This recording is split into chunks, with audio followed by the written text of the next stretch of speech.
There was once a beer empire that almost every American looked up to, but today it no longer belongs to Americans. It started from almost nothing, a failing soap factory in St. Louis. From there it rose to become the most powerful beer brand in the country. Then, in less than a year, it was taken over by a foreign corporation. 160 years of pride, ambition, and legacy disappeared in one deal. So how did Budweiser go from a symbol of American success to just another asset owned overseas? And what really happened behind the scenes that most people never knew about? This isn't just a story about beer. It's a story about what happens when something that once felt truly American stops being American. Let's go back to the beginning. It all started in 1852. A German immigrant named Eberhard Anheuser bought a small, struggling brewery in St. Louis that was barely staying alive. Most people would have seen a dying business and walked away. But his son-in-law, Adolphus Busch, saw something different. He saw a product that could travel, scale, and become part of everyday American life. At the time, most American beer was heavy, bitter, and inconsistent. It spoiled quickly, tasted different from place to place, and could not reach the entire country. Adolphus wanted something cleaner, lighter, and reliable. So he pushed the company into a future most brewers had not even imagined. He used pasteurization to keep beer fresh longer. He helped create refrigerated rail cars so Budweiser could move across America without going bad. That one idea changed everything. Beer was no longer just local. It could become national, and eventually, it could become American. In 1876, Budweiser was officially born, and almost immediately, it was different. It was not marketed as just another beer from another brewery. It was sold as something bigger, cleaner, more modern, and more ambitious. Within a few years, Budweiser was spreading far beyond St. Louis. From a tiny, struggling operation, Anheuser-Busch grew into the largest brewery in America. But the company's real test did not come during its rise. It came when the entire beer industry was nearly wiped out. In 1920, the United States government banned alcohol across the country. Prohibition destroyed breweries overnight. Many never came back. But Anheuser-Busch refused to die. They made non-alcoholic drinks, ice cream, malt syrup, yeast, and anything else that could keep the company alive. They were not trying to win anymore, they were trying to survive.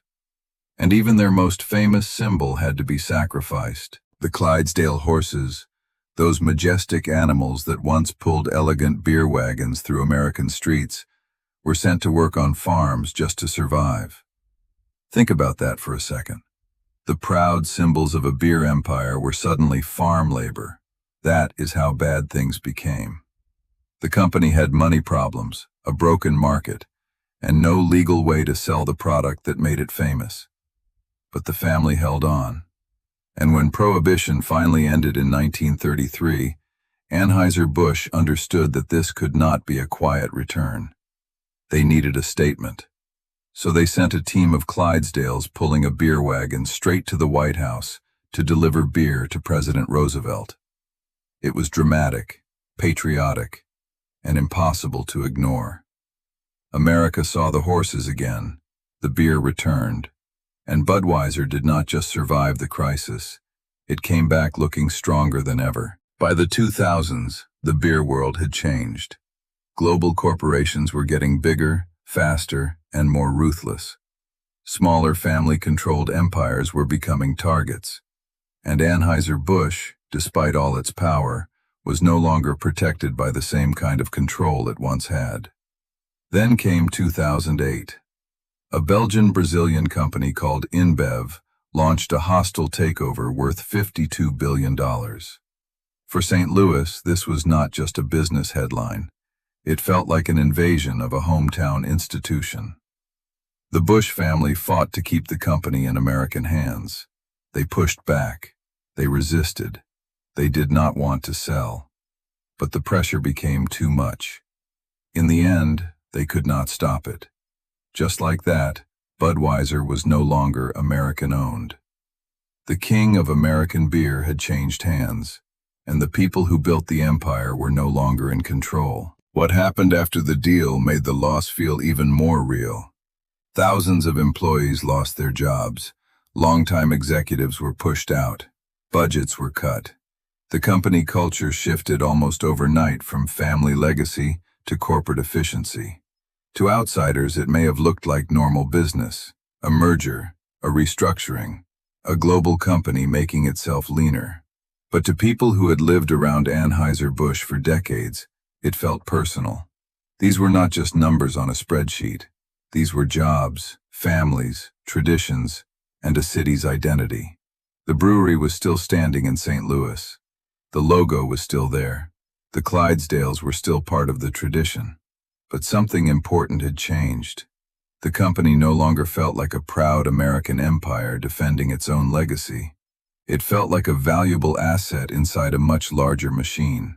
And once that feeling arrived, it never fully went away. Because how does a brand that once represented American pride end up owned by a foreign corporation almost overnight?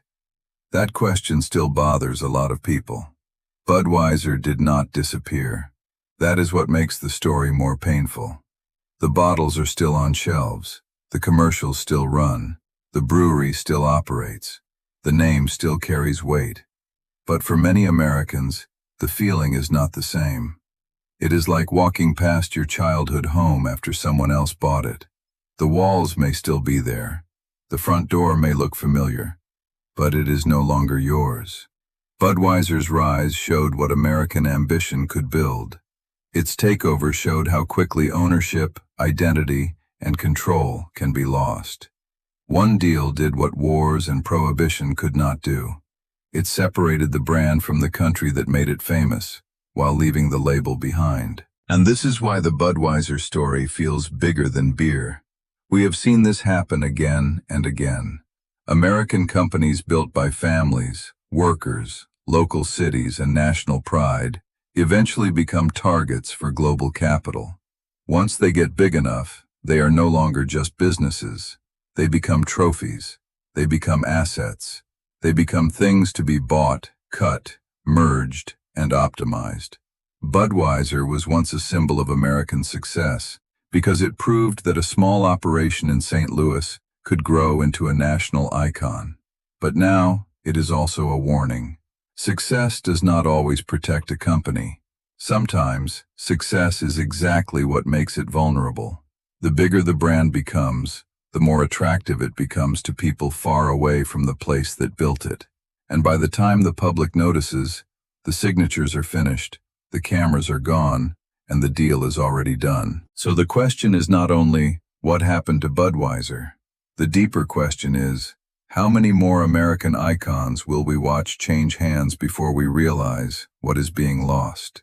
This story shows both the best and the worst of American business. The best is the ability to build something huge from almost nothing. A failing factory, an immigrant family, a bold product, a national dream. The worst is the painful reality that even the most iconic brands can be sold when ownership, money, and pressure line up in the wrong way. Budweiser rose from St. Louis to become the king of American beer. It survived prohibition, wars, recessions, and changing tastes. But in the end, it did not fall because people stopped drinking it. It fell because control moved out of American hands. And once that happened, the story was never the same again. Budweiser still exists. Millions of people still drink it. The Clydesdales still appear. The red label still feels familiar. But the meaning behind the brand has changed. For some people, it is still just beer. For others, it is a reminder that American icons are not permanent unless someone protects them. From a struggling St. Louis brewery to the king of American beer, and then to an overseas-owned asset, Budweiser's journey is one of the clearest rise and fall stories in modern American business. So I want to ask you, do you still see Budweiser as a true American brand, or did that end in 2008? Drop your answer in the comments because this one still divides people. And if you want more stories about the rise and fall of American icons, subscribe to America After Glory. Thanks for watching. I'll see you in the next one.